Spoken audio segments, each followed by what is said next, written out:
You ever hear something that slices right through you? Something so cruel, so casual, you wonder if they even know they've broken you?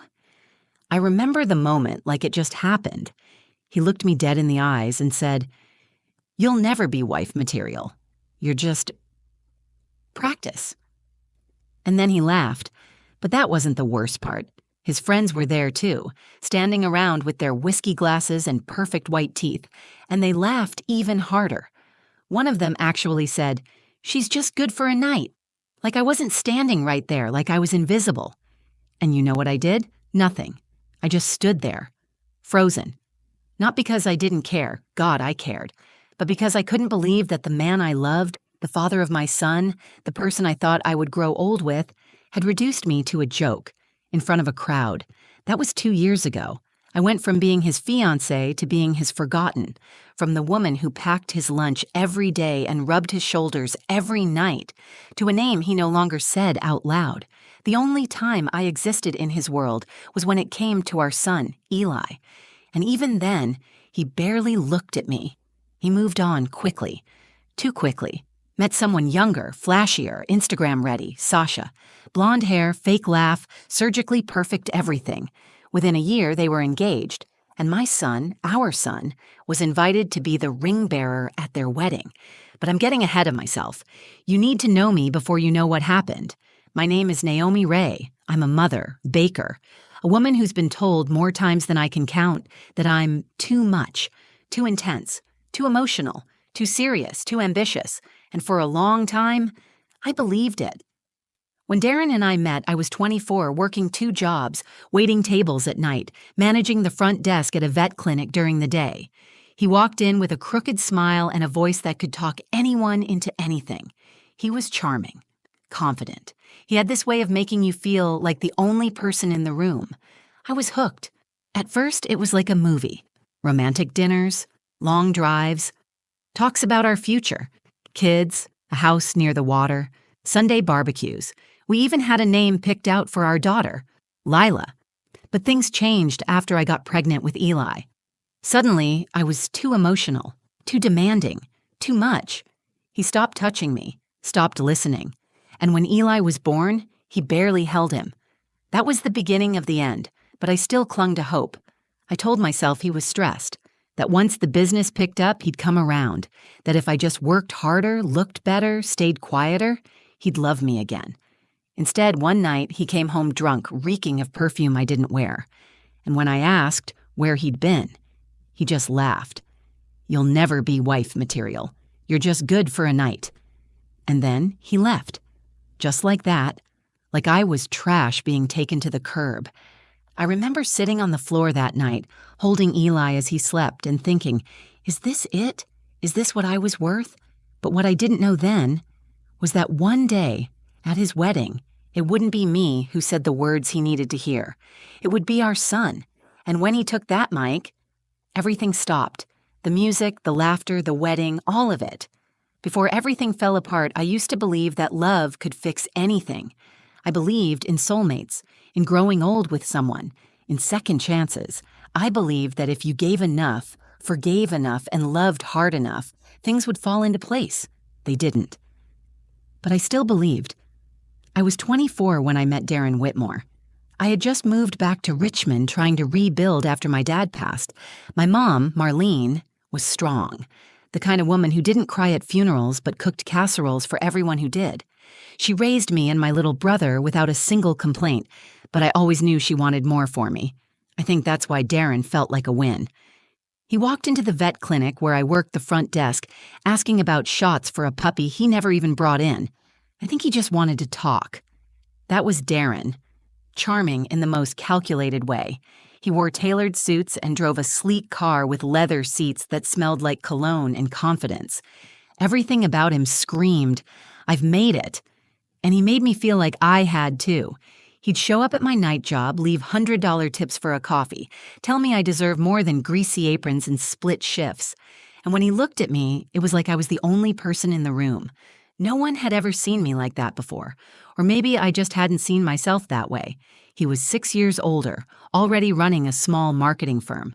I was working 2 jobs just to afford rent on a basement apartment and keep gas in my car, but he never made me feel small, not at first. 6 months in, I moved in with him. A year later, we were engaged. He gave me a ring with a stone I was too scared to ask the price of. I wore it like armor, like proof that I mattered, like this was my happy ending. And it almost was. For a while. When I found out I was pregnant, I was terrified. I cried, not because I didn't want the baby, but because I knew things would change. I didn't know how much. At first, Darren was excited, or at least he acted like he was. We picked out paint colors, argued over names, looked at baby swings and strollers. He said we'd be unstoppable, just the 3 of us. But as the months passed, something shifted. He worked later. He slept less. His touches felt colder, almost like he was checking a box. He started snapping over small things, burnt toast, a misplaced charger. I stopped bringing things up. I told myself it was the stress, that once the baby came, it would all go back to how it was. When Eli was born, it was the happiest and loneliest day of my life. I held this tiny, perfect boy in my arms and cried tears I couldn't explain. Darren held him once for a picture, then spent the rest of the hospital stay on his phone, pacing the hallway, texting someone he wouldn't name. Still, I tried. I read books on how to reconnect after a baby. I planned date nights. I lost the baby weight as fast as I could. I smiled when I didn't feel like it. I told myself that if I just stayed patient, he'd come back to me. But Darren didn't want a wife anymore. He wanted an audience. He started disappearing on weekends, said he had business trips, conferences, meetups. He stopped coming home for dinner, then stopped texting at all. He was there, technically, but only when he had to be. Stopped asking questions when I realized I already knew the answers. Then came the night that broke me. He walked in late, drunk, reeking of perfume I'd never worn. I asked him where he'd been. He didn't lie. He didn't apologize. He just looked at me and said it. "You'll never be wife material. You're just good for a night." I didn't cry. Not right away. But the second I heard his friends laugh in the background, heard them echo his words like it was some kind of joke, I felt something in me split. I wasn't heartbroken, I was humiliated. I packed a bag for me and Eli and went to stay with my mother. I told her I just needed a break, but she saw right through me. She didn't say, "I told you so." She just held me while I finally cried, and in that moment I realized I had no idea who I really was outside of being someone's placeholder. But I was about to find out. The hardest part about heartbreak isn't the pain, it's the silence that comes after. The kind that fills your chest when your baby asks why daddy doesn't come around anymore. The kind that wraps around your throat when you pass by the nursery you painted together and realize he never came back to finish the trim. After I left Darren, I moved into my mother's guest room with Eli and started piecing together what was left of my life. I didn't want pity. I didn't even want revenge. I just wanted peace. Something still. Something quiet. But peace is a strange thing. You can work your fingers to the bone to build it, and it only takes one moment, one envelope in the mail to tear it all down again. It was a plain, white envelope. No return address, just my name and Eli's scrawled in someone's cursive that clearly wasn't Darren's. Inside was a cream-colored wedding invitation with gold foil lettering. Darren Whitmore and Sasha Marin invite you to celebrate their union. I stared at it for a long time. Like maybe if I read it enough times, the words would change. Maybe it would say, "Sorry for what I did. I know I broke you." But it didn't. Of course it didn't. Instead, it ended with, "We would be honored if Eli Ray would serve as our ring bearer." I felt the blood drain from my face. They didn't even ask me. They just expected it. Like I was some unpaid nanny on call for a man who couldn't even say my name out loud. I wanted to scream, to shred that card into 1,000 pieces and set them on fire. But Eli saw it before I could. He was sitting at the kitchen table coloring in a dinosaur book. When he looked up and saw the card in my hand, he asked, "Are we going to Daddy's wedding?" I didn't know what to say. I wanted to protect him. I wanted to say, "No, he doesn't deserve you. He doesn't deserve anything." But I couldn't let my bitterness shape my son. I had swallowed enough poison in that relationship. I wasn't about to feed it to him, so I just said, "Do you want to go?" He looked down at his crayons, thought for a second, Then he said something that stunned me. I think I need to see what kind of man he really is. It wasn't the kind of thing a 10-year-old usually says. But Eli has always been an old soul. He watches people, listens more than he speaks, and he had seen everything. He may not have known the details, but he had felt the tension, the loneliness, the way I held back tears behind bathroom doors. That night, I cried after he went to bed. Not because I was sad, at least not just because of that, but because I realized how much strength this little boy had inherited. A few days later, I agreed to let him go, but I gave him something before he left. It was a toy microphone, one of those cheap voice recorders that looks like it came from a cereal box. I told him it was just for fun, that he could use it to pretend he was announcing the wedding or being a DJ or whatever made him smile. But the truth? I gave it to him because I was scared. Scared of what Darren would say in front of him. Scared of what he wouldn't. Scared of being erased completely from my son's life now that Darren had someone new to play family with. I didn't expect anything from Eli. I didn't plan anything. But that microphone became more than a toy. It became the thread between the truth and the show Darren was trying to put on. In the days leading up to the wedding, Eli kept asking questions about me and his dad. Not childish ones either. Real questions. Did you love him? Did he make you happy? Why did he stop? And each time, I tried to answer gently. Honestly, I didn't bash Darren. I didn't need to. The truth had enough weight on its own. Eli started carrying the mic everywhere. He said he liked hearing his own voice, but I could tell he was thinking, processing, watching.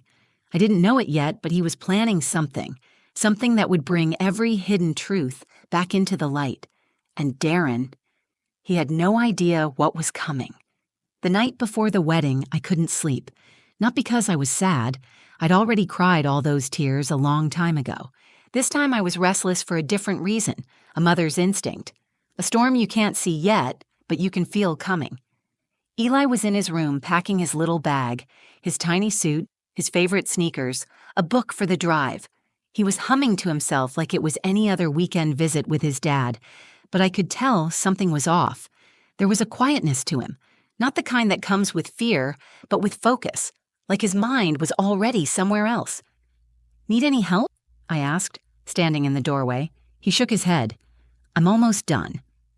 I watched him place the toy microphone in his backpack. It was a small purple plastic mic I'd picked up from a dollar store, one of those voice changers that plays back whatever you say. It had barely any battery left. You sure you want to bring that? I asked. It might not work anymore. He looked at me with those big, knowing eyes of his and said, Yeah, I think I might need it.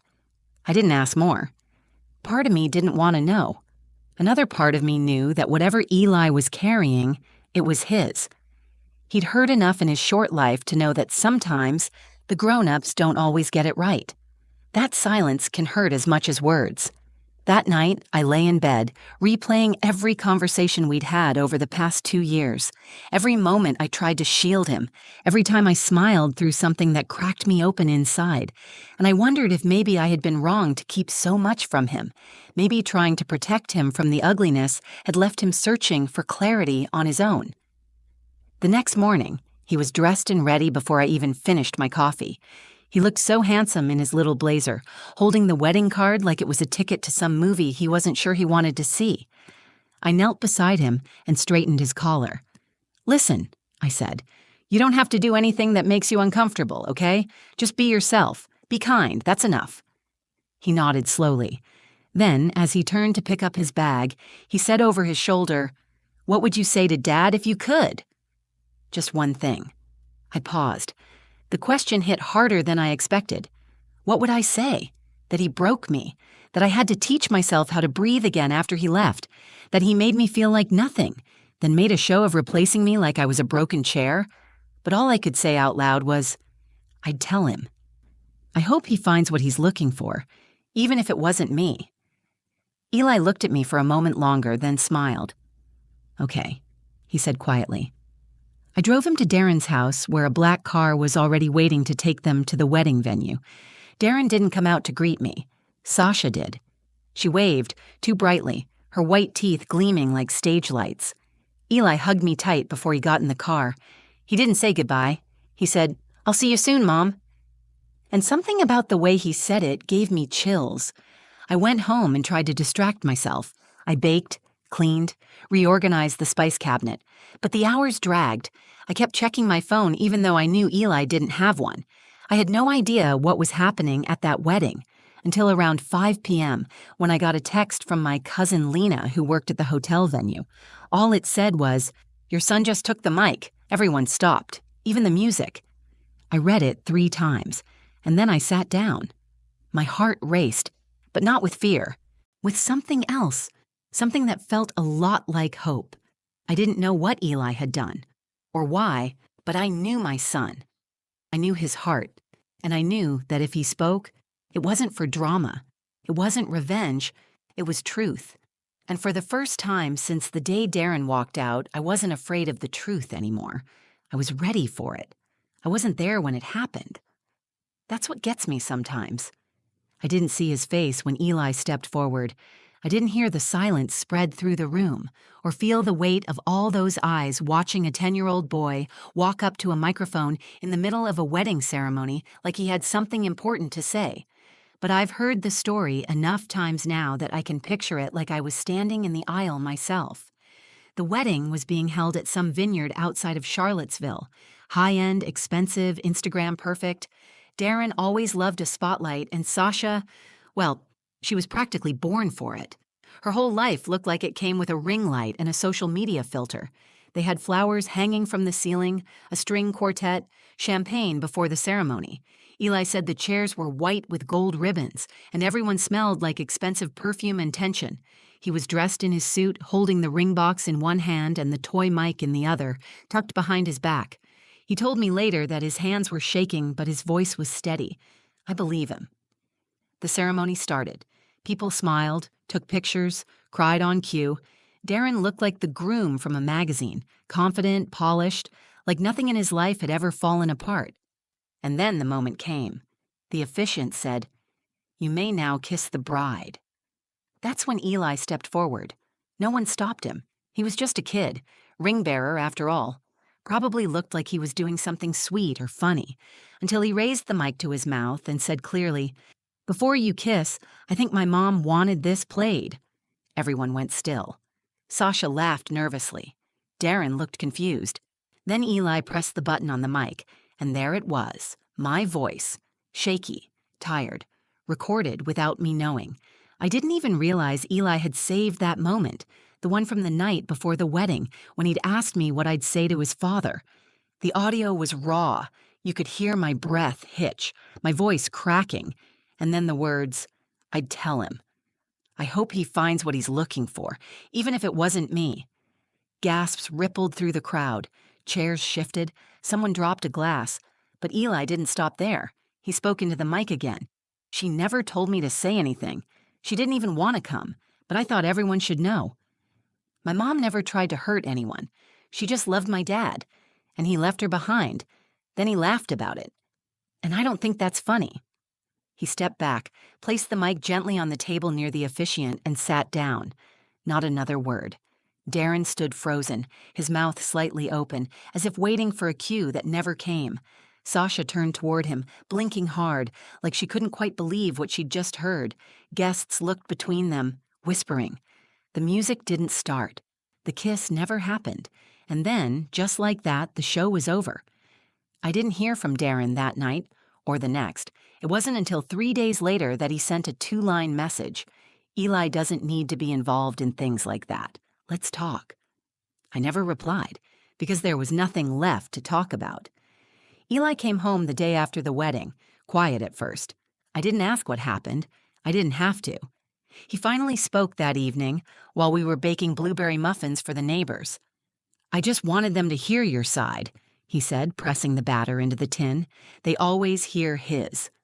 I stood there for a second, holding the spoon in midair. Then I looked at him and said, "Thank you. I don't know if I deserved that, but thank you." Eli shrugged. "You deserved more. You just never asked for it." That's when it hit me. This little boy, born in the middle of a broken promise, had become the voice I never had, not for revenge, not to ruin a wedding, but to make space for the truth. And maybe that was the most beautiful part. In a room full of lies dressed in white and gold, my son chose honesty. And the wedding? It didn't survive it. But we did. The week after the wedding, everything felt still. No drama. No phone calls from Darren. No angry messages from Sasha or anyone from their side. Just a quiet kind of peace, like the air after a storm finally clears. I kept waiting for the fallout, for someone to show up at my door to blame me for what Eli did. But no one did, because deep down, they all knew the truth wasn't cruel. It was just inconvenient. And truth has a way of sticking. It doesn't need permission to exist. It just waits to be heard. Eli never asked if what he did was okay. He didn't brag, and he didn't regret it either. He went right back to being a kid, riding his bike, asking for waffles, leaving his socks all over the living room like nothing had happened. But I could see the change in him, something subtle, a little more grounded, a little more sure of who he was, and in that I started finding my own footing again. For so long, I'd lived like I was half finished, like I was waiting for closure that would never come. I kept thinking if I just stayed quiet, if I handled everything with grace, eventually I'd be seen, that someone would finally say, "You were right to feel what you felt." But no one came to say that, and I stopped waiting. Instead, I poured myself into the life I was building, into my small bakery, into the warmth of a house where laughter wasn't forced, and into the kind of love that doesn't ask to be earned. The bakery took off faster than I expected. Word spread about the divorce pies, as people jokingly called them, rich, bittersweet chocolate ganache with sea salt and a caramel center. Pain wrapped in something sweet. People understood that. One morning, an older woman came in and said, "You're Naomi, right? The one from that wedding?" My niece was there. She said it was the realest moment she's ever witnessed. I smiled and handed her a slice of lemon cake. That was enough. As for Darren, we kept things civil, basic. He still picked Eli up every other weekend, still sent birthday cards, but there was a new distance there, one I didn't mind. He never brought up the wedding, never asked about the recording. I think he knew that if he did, he'd have to admit what he said, what he did. And Darren never was good at holding a mirror to himself. At first I hated that. I wanted him to say something, to explain, to apologize. But eventually, I realized I didn't need his words. I had my own now.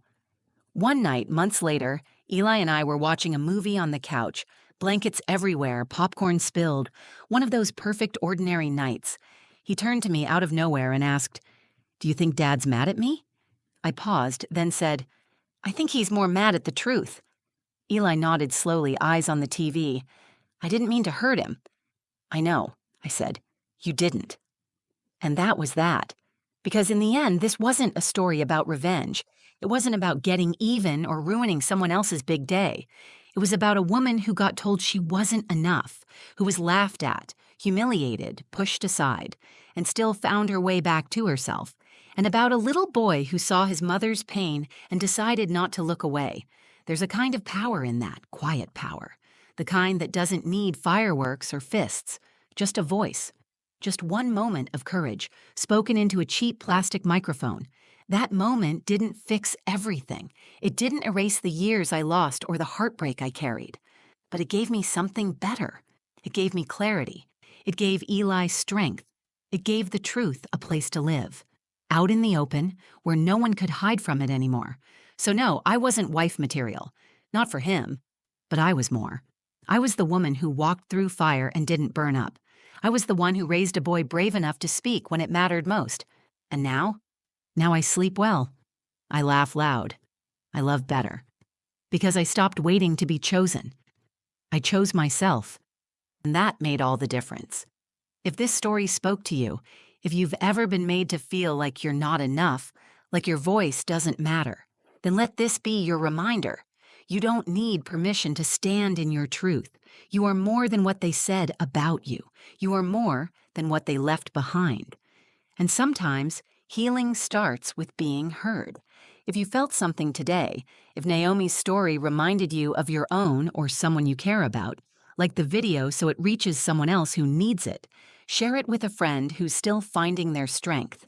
Comment below. Tell me your story, your turning point, or just say, "I'm still standing." I read every single one. And if you want more stories like this, real, raw, and honest, subscribe to the channel. We're building something here, a space where people are seen, heard, and never laughed off again. Thanks for watching. Until next time, stay strong and stay true.